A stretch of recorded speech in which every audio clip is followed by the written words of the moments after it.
Hi everyone, today's video is going to be on how I messed up my visa. So about a year ago I decided that I really wanted to work and travel in a different country, preferably Europe or the UK, and in order to do this you need to get a visa. So I chose to get the UK Ancestry Visa because my grandma was actually born in the UK, so that entitles me to a 5-year visa. I'm also really keen on doing a how to apply for the UK Ancestry Visa video as well, like a more of a step-by-step process of what documents you need to do, what to expect in the interview. Make sure you comment or like the video if you really want to see that video. I think I'll film it anyway just because, you know, this is more of just like how I messed up my visa and just like a little story time you could say as to what happened. I'm not going to go into great detail. When I first decided I was going to do this, I heard a lot of things. You can only apply for the visa like 3 months before you go, or you can only apply for it within 3 months of when you want to go, and all these sorts of things. I wasn't really sure what they meant by 3 months, and a lot of people said don't book your flights until you get the visa, and I was like, well, I'm not going to wait 3 months before I'm actually going, because then the flights will be really expensive, and also I really want to buy the flights as soon as possible so that I have like a goal to work towards and I know when I'm leaving and it's like happening. So I sort of booked the flights and I just thought, okay, well then I'll sort out the visa when I need to. Like obviously I've got plenty of time. And then for some reason I heard on the grapevine that Aussies and New Zealanders were going to have to pay the national healthcare surcharge from like the 6th of April. So anyone who was applying for visas after that date would have to pay for this surcharge. And I think everywhere else in the world actually has to pay the surcharge anyway, but we were like exempt from it for quite a few years. And this surcharge was actually £1,000, which is about 1,800 Australian dollars, roughly, depending on the exchange rate. I found this out probably in February. So yeah, anyway, I was like thinking, oh my God, I really don't want to have to pay for that, like that much money, because the visa alone is about $800 anyway, which is a ridiculous amount of money for a visa. Even though it's a 5-year visa, I guess it's sort of okay.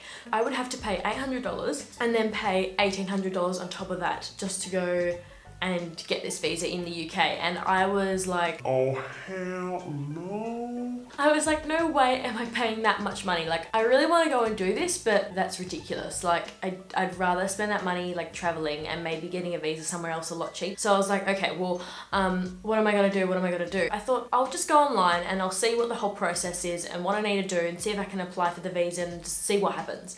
In the whole step-by-step process before you apply for the visa, it's got like a breakdown of what you need to do. But nowhere in there really does it actually explain what this whole 3-month thing is. But when you go on there now, it actually has an example of what it means. Yeah, that happened after I'd already applied for it. So I was like, yeah, thanks, cool. And also, I'll just let you know is that I looked at so many forums and I tried to search through all the frequently asked questions on the website, because sometimes I was just like, I have no idea what you mean by that. They're not helpful at all. When you email them, they just give you like a broad answer and they don't even help you.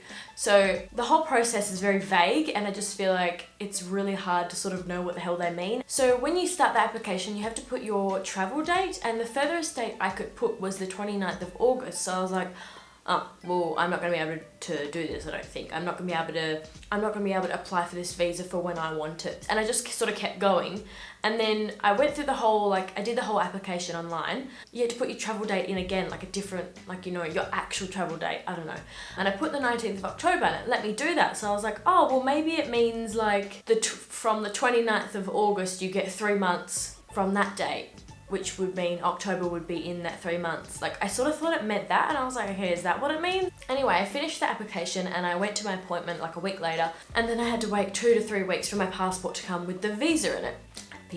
So finally the day came and my passport had arrived. So as I was opening up my passport, and there was like a letter, like a note that explained some things on it, I opened it up to the visa, and it said on there, valid from the 3rd of June to the 3rd of July. And I was like, I was just so like, what does this mean? Like, what does it mean it's valid from the 3rd of June to the 3rd of July? What? And I was like, oh my god, what am I gonna do? What the fuck? So I just kept like reading over this big letter and like looking at the passport, reading over the letter, looking at the passport, going like, oh my God, have I missed something? Does it say something else? Like, oh my God, what am I gonna do? And I was just like in a panic, literally like, oh my God, I've totally messed it up. Like I've fully effed up my visa. Like, what am I gonna do? That was so expensive. Like I can't get this fixed. No, they're gonna be like, no, it's like, you know, it's a government department. They're not gonna be like, Oh, sure, honey. Oh, you made a little mistake. We'll just stick that up for you for no charge. like, no, they're not gonna do that. And so in the end, I was like, I'm gonna have to fly to the UK to activate it and come back, because it was way too early for me to actually go at that time. Like I didn't even have enough money at all. So in my panic, I actually called up my grandma and explained this whole story, and I was like, I don't know what to do, oh my God. So I spoke to my grandma and she's like, oh, just give them a call, I'm sure they'll just fix it for you, I'm sure it's just a mistake. and I'm like, no, I think that's actually what they mean. Like, because by the 3-month thing, because I applied for it on like the 3rd of March, and then it was valid from the 3rd of June, so that's 3 months.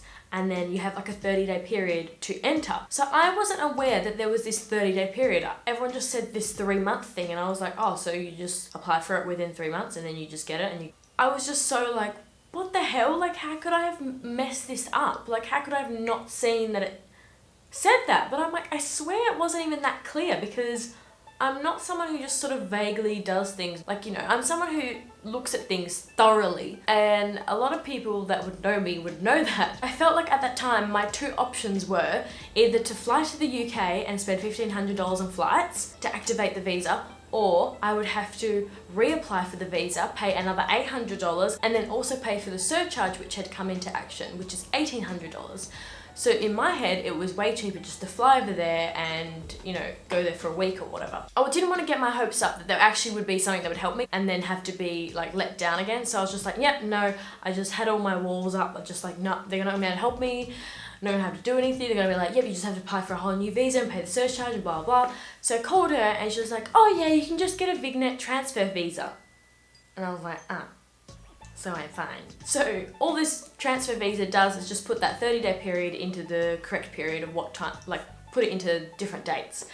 And that's all you have to do, and it's $450. So in the end, I waited until the right time and I went and applied for the Vignet transfer visa, and then I went to the appointment, and then a few weeks later, my passport came. So about a week ago, my passport arrived with the correct visa in it, and it says from the 19th of October to the 19th of November. So it's all done and valid, and I can enter the UK and activate the visa because I leave on the 19th of October. So really, I didn't actually mess up my visa that much at all, but I did. Because if I had actually have waited to the correct time to do this, I would have still have had to have paid the $800 visa fee, obviously, and $1,800 surcharge. So in the end, I was actually better off that I did that, because I missed out on that surcharge fee, and all I had to do was pay $450 extra to get a Vignet transfer into the right 30-day period. I'm very grateful that I actually my visa. I'm gonna bleep that part out. Anyway, I hope you enjoy. Anyway, what's this? Hope you enjoyed this video, guys, and also I hope it helped maybe you if you're applying for a visa, so now you know what happens. Make sure you comment below if you want to hear the step-by-step process of how to get this visa as well. Don't forget to subscribe. There should be a button here, somewhere here. Don't forget to like the video if you enjoyed it, and I'll see you soon. Bye.